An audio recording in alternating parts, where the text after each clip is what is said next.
Bonjour, bonjour tout le monde. Aujourd'hui, je vous emmène dans un pays que j'ai visité il y a 5 ans pour mes 30 ans. Juste magnifique. Je vais vous montrer des petites photos de vacances.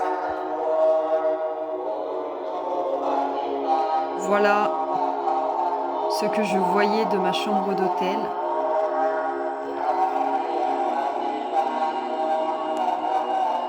Marché qui se passe sur l'eau. Les gens viennent faire leurs emplettes. Bouddhistes qui sont en train de chanter. Ça, c'est la rivière du Mékong. Ça, c'est ma vue de l'hôtel, mais le matin.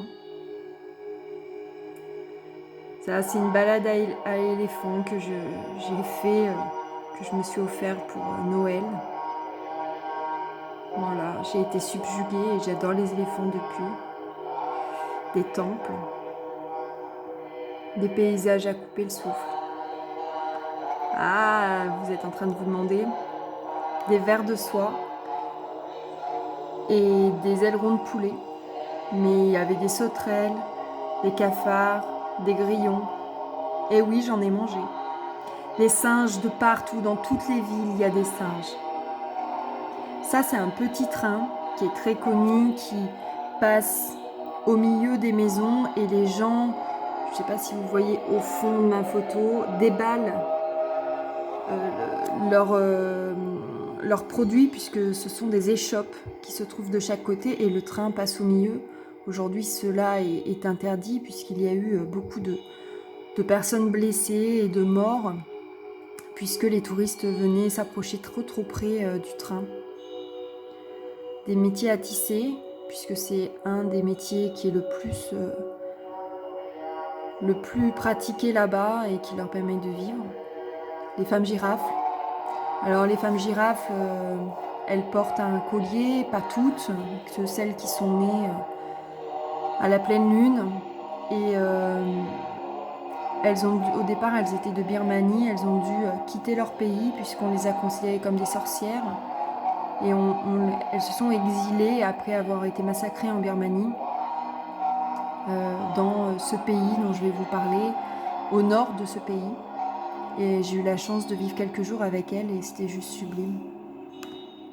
J'ai rencontré des tigres et je me suis approchée très près d'eux, voire caressée. Ça a été magique. Des trains, j'ai pris beaucoup de trains pour...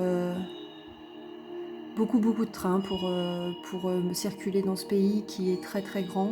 J'ai même pris un train express qui a mis une journée entière pour me ramener dans la capitale.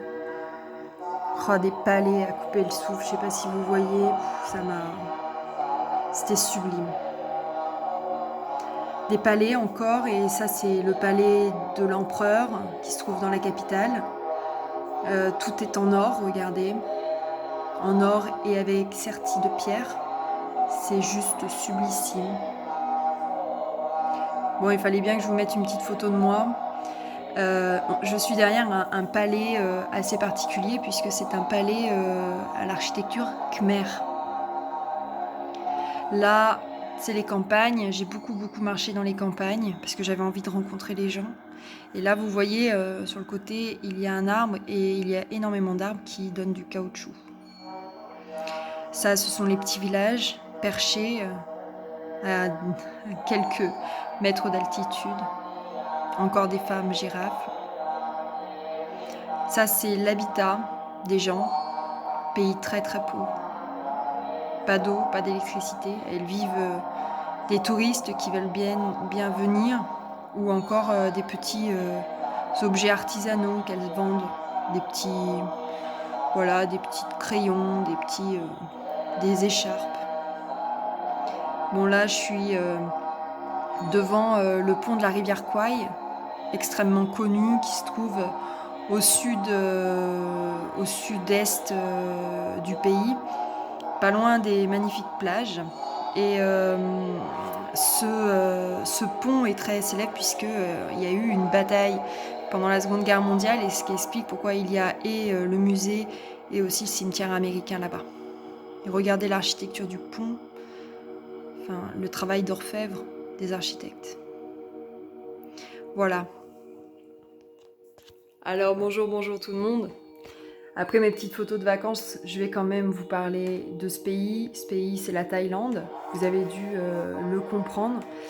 Je suis partie Thaïlande, Laos et Birmanie il y a quelques années, il y a 5 ans, pour Noël et le jour de l'an. J'ai passé vraiment un sublime séjour et je suis tombée amoureuse de l'Asie. Comme en fait un homme que je voudrais vous présenter, qui s'appelle Henri Michaud, qui a écrit un livre qui s'appelle Le barbare en Asie. Alors tout simplement, pourquoi il a appelé ce livre comme ça? Tout simplement parce qu'il est arrivé en Asie et il a découvert que notre mode de vie d'occidentaux ne correspondait pas du tout au mode de vie des Asiatiques et que c'était nous les barbares puisqu'on imposait notre civilisation à des gens qui vivaient totalement différemment d'eux. Voilà. Bon bah écoutez, je vous souhaite de partir en Asie bientôt et bonne fin de journée.